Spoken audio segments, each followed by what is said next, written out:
Welcome back, ladies. We are to day 5 of the very first week of Simply Yay, Bible. you made it! Yes, This is great. Yes.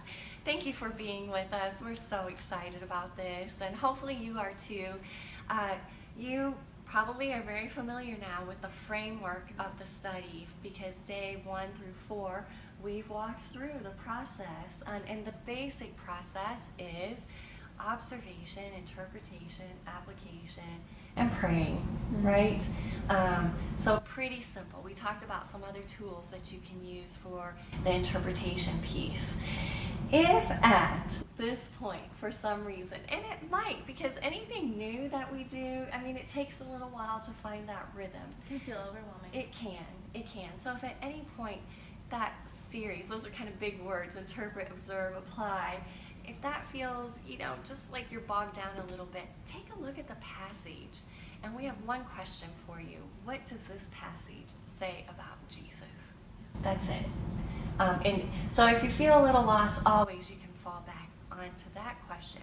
What does this passage have to say about Jesus? I love that, Carmen, because this is Simply Bible. We're trying to keep it simple as we're turning to Scripture. Right. And day 5 looks a little bit different from days 1 through 4, and you'll notice this week over week. And the reason we've done that is we wanted to give you space to take time to review. This is not a place for striving. It's not how much Bible can I fit in every day, but rather allow the Word to dwell in us and for us to dwell in the Word. And so day 5 and 6 and 7, if you want, is all about going back and pondering.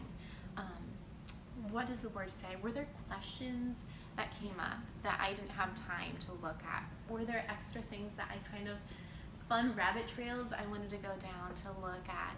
What does this mean, or how does this apply? You can spend that time meditating, memorizing. There's so much that we can do on day 5. If you have the workbook, you'll notice that there are discussion questions in here for you to review. In our online study, we're using those discussion questions during the week. So you'll notice in the afternoons that we're posting some of these to kind of keep the conversation going.